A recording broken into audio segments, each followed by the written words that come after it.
Hey everybody, welcome to the Florida Rican Nationalist Show. It's your host, the Florida Rican Nationalist, Luis Rivera. Alright, I'm about to go over, printed out some notes like an old school journalist, I guess. But we're about to talk about the new way we're going to be running the show. First off, from here on out, I explained the pivot we were making in a previous video, so if you want to know about all that and why we've been taking such a long break, there has been a previous video made, and also there will be another video showing some of that progress we've made so far, probably posted at the same time this one is. I've come to the conclusion, really, basically, that I can't accurately and timely bring attention to everything going on in Puerto Rico, everything going on in the Puerto Rican diaspora while I'm here living in Florida. It's not possible. It's not feasible. And it, quite frankly, it doesn't even make sense. So, because the situation there is rapidly evolving, it's constantly fluid. And in order for you to be able to report on that and talk about that, you kind of have to be on the island. And there's plenty of smart, talented, courageous people there doing it all day, every day, in spite of the police there that like to, crack down on dissent, threaten to assassinate gubernatorial candidates, and all of that. We know about them. We know what's going on with them. We know they're cowards, right? So basically, I think everybody's up to speed with what's going on in Ukraine, the hundreds of billions of dollars we've given them. I think everyone is up to date with the situation between China and Taiwan, and how we're instigating that conflict, and how we are more or less turning it into the next Ukraine.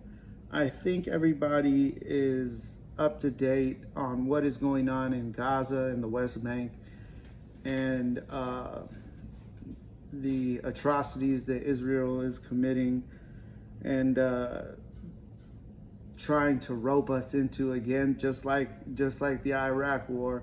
They roped us into that. They're trying to rope us into this.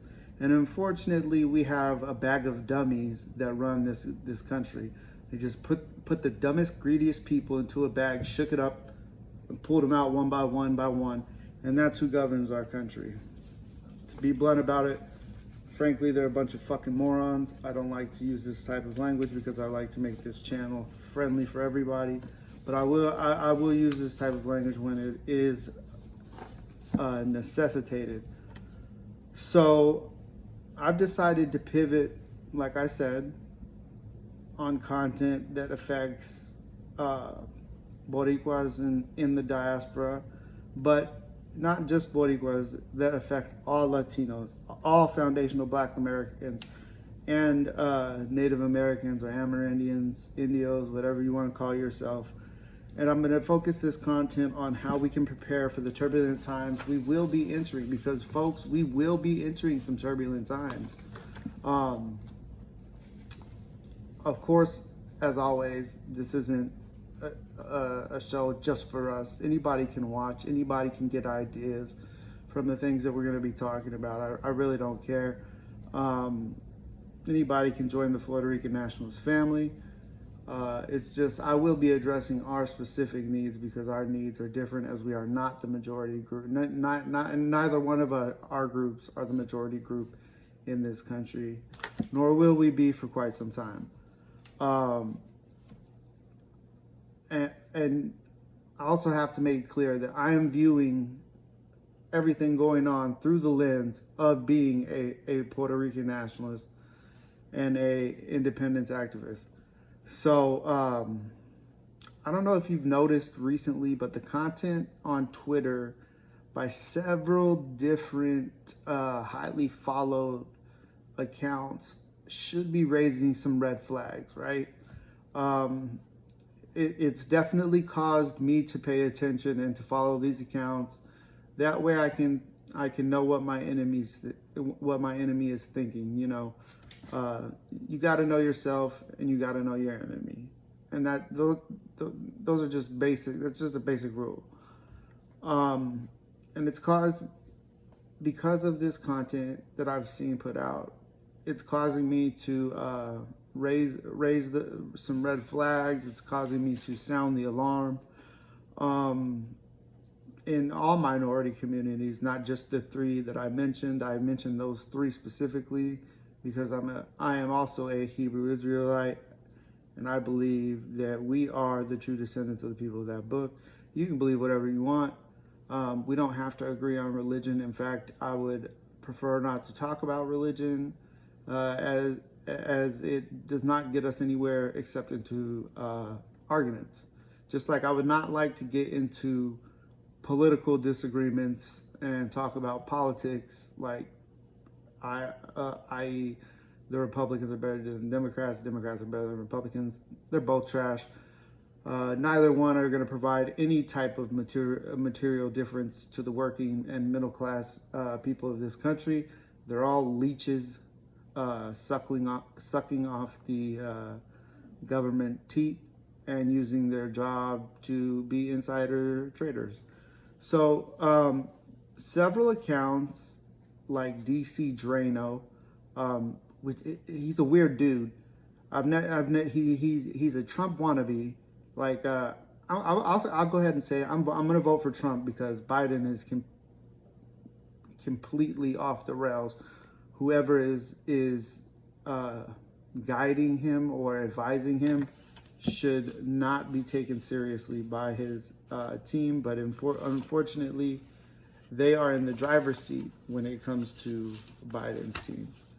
So, but accounts like DC Drano, this guy is a weird dude. I've never seen anybody or met anybody who wants to base their whole image off of somebody else, and that's what this guy does, right?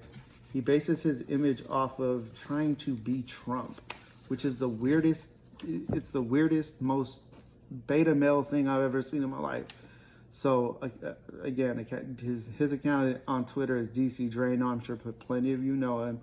Accounts like End Woke. I'm not woke. Fuck that term, Latinx. But End Woke, they are another pro-Zionist account. Also, the hyper-emotional, ultra-feminine Ben Shapiro. That guy's a clown. He's a hypocrite. He made millions. All these idiots made millions and continue to make a lot of money, crying about censorship and cancel culture. But these are the first people to act on cancel culture when something offends them. They're feminine men. They should not be listened to. They should not be taken seriously. There's a few white female content creators who are in this camp. I can't remember their names, so I couldn't find their the tweets and the content where they were talking about it. So I'm not gonna name names because I don't want to lie on anybody. But these people have been advocating for their mainly white audiences to arm themselves. Now, I have no problem with that because I also advocate for Boricuas, for foundational Black Americans, for Native Americans, anybody who feels vulnerable or I don't feel vulnerable, but if you feel vulnerable, I definitely encourage you to arm yourself as well and learn how to use those firearms and learn some type of hand-to-hand combat, whether it be Brazilian Jiu-Jitsu, whether it be boxing, whether it be kickboxing, whether it be just Greco-Roman wrestling, collegiate wrestling. It doesn't matter. You need to learn some type of hand-to-hand skill. These accounts have been weaponizing the situation on the border. claiming that terrorists are coming in and they're speaking Spanish fluently in the same dialect and are identical in the way they look to the Latin American migrants that are coming through our southern border. I would challenge any of these idiots to tell me the difference between a Boricua and a Dominican, or a Dominican and a Cuban, or a Colombian and a Boricua, or someone of the Navajo Nation to someone from Bolivia to someone from Argentina. They can't do it. They don't understand. They have no idea the difference in our dialect. They have no idea that we use different words. Spanish is pretty similar. Our Spanish is pretty similar, but it has very distinct differences.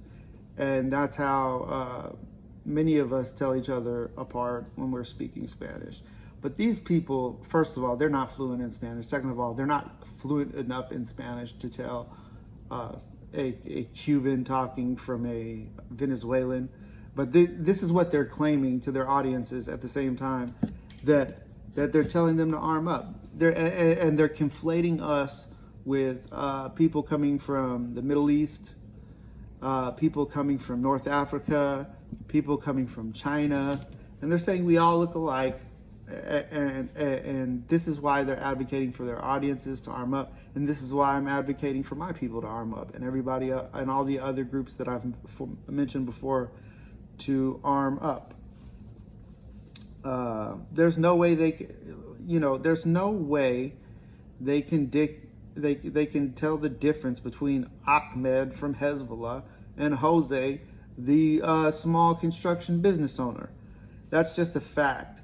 It's a well-known fact that these people do not have that ability to discern one from the other.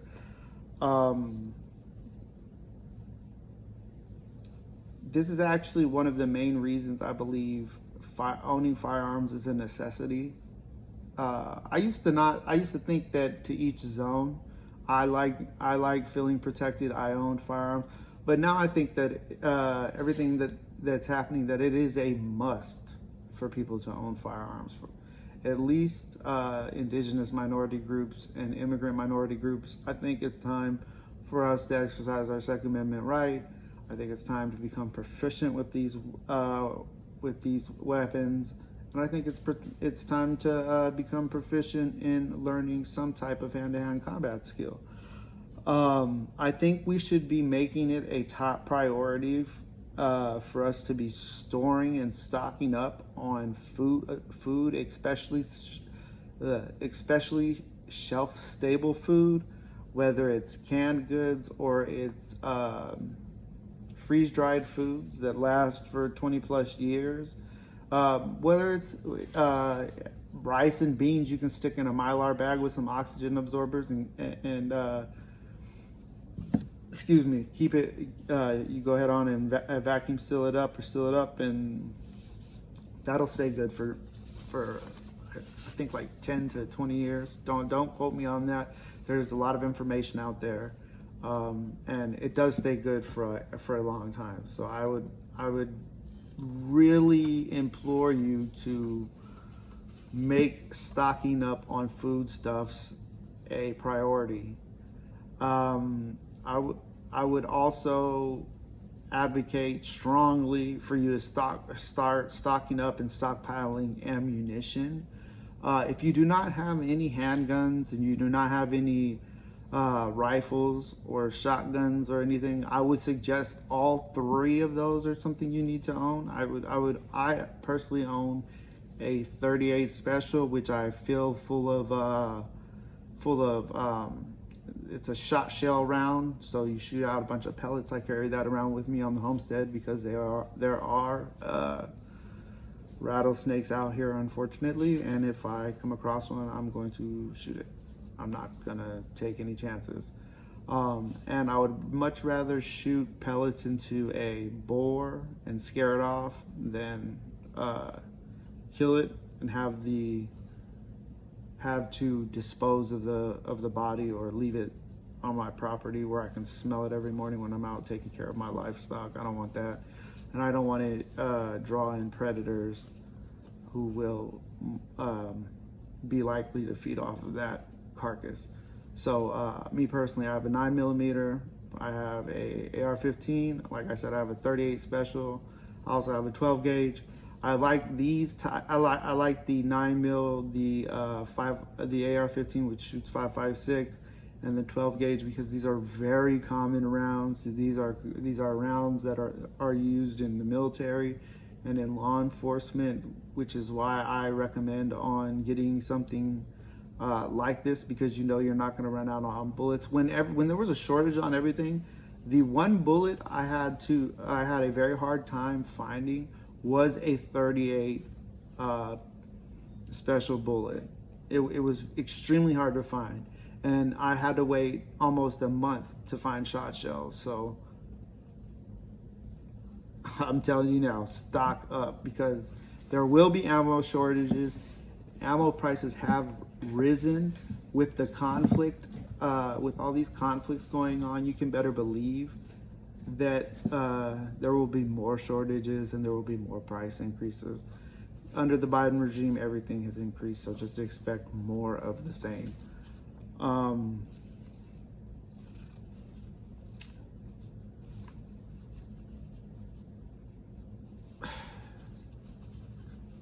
Guys, I don't even really know how to say this, but I need you to keep your heads on a swivel. For those of you who have deployed like myself and been to a war zone, we need to be brushing up on tactics. We need to be training. There's a guy, Pacific Northwest Guerrilla, and he has a phrase: train like you're hated because you are. That is what we need to be doing. We need to be training like we are hated because we actually are. They hate us. Not just these types of people like DC Drano and Woke, but the federal government hates us. They hate the entire citizenry. How else can you explain hundreds of billions of dollars being lit on fire in Ukraine while our infrastructure crumbles? You got boats taking out, you got shipping cargo boats taking out freaking infrastructure. You have cities in decay. You can't even afford, most people can't even afford the damn rent. They're voluntarily giving up their cars, letting them be repossessed voluntarily. So we just need to keep our head on a swivel. We need to pay attention to this situation in the Middle East. We need to pay attention to the situation in Taiwan. We definitely need to be paying attention to the situations in Ukraine. I think that one's pretty much wrapped up. I think Russia is pretty much gonna finish them off, and that it's not like I'm rooting for Putin, but I'm not rooting for the Banderite Nazis in Ukraine either. I have no sympathy for them. People I have sympathy for are the innocent women and children caught in the middle, just like in Gaza. I really the Zionists are disgusting human beings. They're sacrificing those children to Moloch. I believe they are Jewish, right? Most of those people in Israel are from Eastern Europe. I do not believe they worship Yah. I believe they worship Moloch. I believe that's why they're sacrificing all these children to Moloch and all these women to Moloch. Unwilling sacrifices is what they are making. The majority of them in Israel are atheists anyway, and I don't care what you do with your lifestyle, but you can't claim Torah and then have a country half full of homosexuals, because that is what Israel is doing, and Israel has half their country is gay. They do not follow Torah. They follow the Talmud, which is a pagan document. It is pagan doctrine. It is written by men who think they know better than God. And I encourage you to go look at that book, and you will see exactly what I'm talking about. Extra weird stuff from an extra weird people. So we got to keep our heads on a swivel. We got to be watching these situations as they evolve, and we got to be formulating plans around all these situations going on in the world. I think next video we shoot, I'm gonna talk about preparedness items, such as ammo, such as gold, such as silver. I'll show y'all some freeze-dried food, some Mylar bagged food. I mean, we're still eating Mylar bagged rice from like 2021, so we'll get into a little bit of that. You can find me on Twitter, on Instagram, and of course YouTube on the Florida Rican Nationalist channel on YouTube, and the Florida Rican Nationalist on Twitter, and also on Instagram. We'll be talking about growing your own food on the next show as well. So we have a lot to talk about and discuss, because things are gonna get bad. It'll only get worse. It only gets worse before it gets better, and that's something I think we all should take into our minds, digest that information, and hold on to it, because things aren't getting better anytime soon. I believe we are witnessing the collapse of the American empire. Therefore, we will be witnessing the collapse of the dollar. I believe BRICS will overtake the G7 nations, and I believe we will become an irrelevant global power. We will become more of a regional power, or we won't have hegemonic control over the entire world anymore. It will be a multipolar world with the United States and the West, the so-called West, which is really just a neo-Roman empire, and we'll be sharing the global responsibility with China and Russia. And BRICS has a powerhouse economic alliance. The countries that are joining BRICS, it's over for the dollar, basically. So while you have that dollar in your hand, I suggest you start stocking up on the things that we talked about, and we will be talking about on the next show. So I love you guys. Stay safe. Take it easy.